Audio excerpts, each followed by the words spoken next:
வணக்கம். இன்றைய பிஎன்சியின் நேரலை செய்திகளை வழங்குவதற்காக நான் ஷாலினி மூர்த்தி. விரிவான செய்திகளை பார்ப்பதற்கு முன்னதாக தலைப்புச் செய்திகளை பார்க்கலாம்.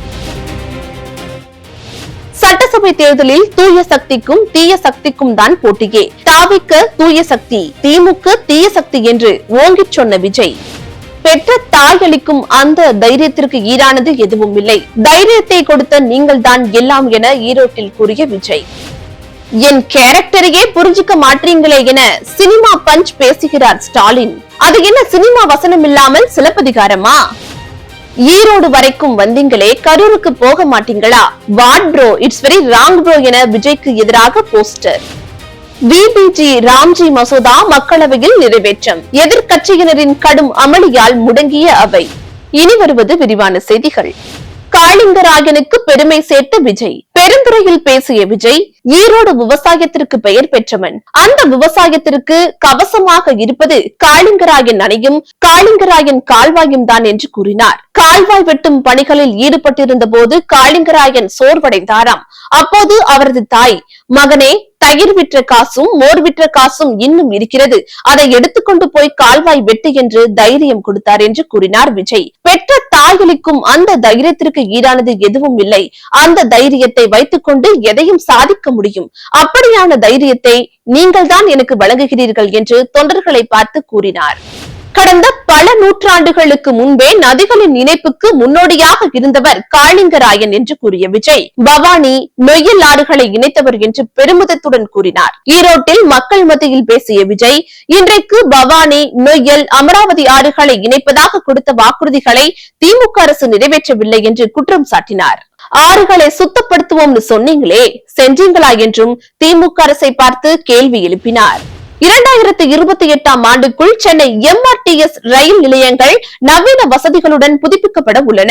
சென்னை மெட்ரோ ரயில் லிமிடெட் அடுத்த ஆண்டு விரிவான திட்ட அறிக்கை தயாரிக்க உள்ளது. இதன் மூலம் எம்ஆர்டிஎஸ் ரயில்கள், சிக்னல் அமைப்புகள், மின்சார விநியோகம் மற்றும் தொலைத்தொடர்பு வசதிகள் அனைத்தும் மெட்ரோ ரயில் தரத்திற்கு மேம்படுத்தப்படும். டெல்லி மெட்ரோவை போலவே இது வளர்ச்சி அடையும். குளிர்சாதன வசதியுடன் கூடிய அகல ரயில் பெட்டிகள் கொண்ட ரயில்கள் இயக்கப்படும்.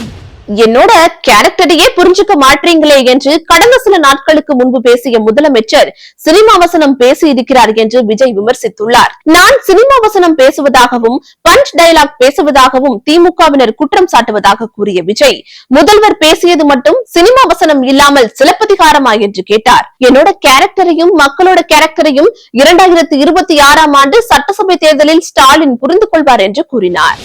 திமுக ஆட்சியில் நிறைய மாணவர்கள் ஸ்கூல்ல இருந்து டிராப் அவுட் ஆகிறார்கள் என்று கூறிய விஜய், கல்வியில் சிறந்த தமிழ்நாடு என்று டிராமா போடாதீங்க என்று கூறினார். வள்ளுவர் கோட்டத்துக்கு காட்டுற அக்கறையை மக்களோட வாழ்வாதாரத்துக்கு காட்டுங்க என்றும் திமுக அரசை சாடிய விஜய், அண்ணாவும் எம்ஜிஆரும் பொது சொத்து என்றும் அதற்கு யாரும் சொந்தம் கொண்டாட முடியாது என்றும் தெரிவித்தார். ஈரோடு வரைக்கும் வந்தீங்களே, கரூருக்கு போக மாட்டீங்களா என தாவிக தலைவர் விஜய்க்கு எதிராக போஸ்டர் ஒட்டப்பட்டுள்ளது பரபரப்பை ஏற்படுத்தியுள்ளது. தாவிக தலைவர் விஜய் ஈரோடு பெருந்துறை அருகே விஜயமங்கலத்தில் பிரச்சாரம் மேற்கொண்ட நிலையில் கரூருக்கு நேரில் சென்று பாதிக்கப்பட்டவர்களிடம் விஜய் நலம் விசாரிக்காததற்கு எதிராக போஸ்டரை ஒட்டி அதில் பல்வேறு கேள்விகள் எழுப்பப்பட்டுள்ளன. இங்க இருக்க கரூருக்கு போகல, ஆனா ஆடியோ லான்ச்சுக்கு மலேசியா போறீங்க, what bro, it's very wrong bro என்பன உள்ளிட்ட பல்வேறு கேள்விகள் அடங்கிய போஸ்டர்கள் ஒட்டப்பட்டுள்ளன. ஈரோடு மாவட்டம் பெருந்துறையில் தொண்டர்கள் மத்தியில் விஜய் ஆக்ரோஷமாக பேசிக் கொண்டிருந்த போது தொண்டர் ஒருவர் கம்பத்தில் ஏறினார். அதை பார்த்த விஜய் உடனே சத்தம் போட்டார், நீ முதல்ல இறங்கு, அப்புறம் தான் நான் உனக்கு முத்தம் தருவேன் என்று சொன்னவுடன் உடனடியாக அந்த தொண்டர் கீழே இறங்கினார். இதனைத் தொடர்ந்து பேசிய விஜய், திமுக நிர்வாகிகள் வாயில் வடை சுடுவதாக கிண்டலடித்தார். தமிழ்நாட்டில் 16 லட்சத்திற்கும் மேற்பட்ட மீனவர்களுக்கு காப்பீட்டுத் தொகை வழங்கப்பட்டுள்ளதாக மத்திய அரசு தெரிவித்துள்ளது.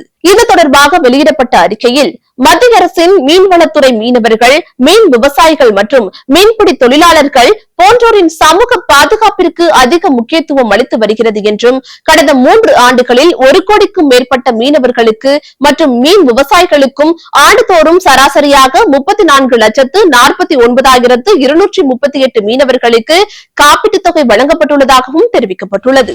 எதிர்க்கட்சியினரின் எதிர்ப்பையும் மீறி மக்களவையில் விபிஜி ராம்ஜி மசோதா எனப்படும் புதிய ஊரக வேலை உறுதி மசோதா நிறைவேற்றப்பட்டது. மகாத்மா காந்தி தேசிய ஊரக வேலை உறுதி திட்டத்திற்கு மாற்றாக புதிய மசோதா அறிமுகம் செய்யப்பட்டதற்கு எதிர்க்கட்சியினர் எதிர்ப்பு தெரிவித்தனர். அதே நேரத்தில் புதிய ஊரக வேலை உறுதி மசோதா மகாத்மா காந்தியின் கனவை நனவாக்கும் என்று மத்திய அமைச்சர் சிவராஜ் சிங் சௌகான் தெரிவித்துள்ளார்.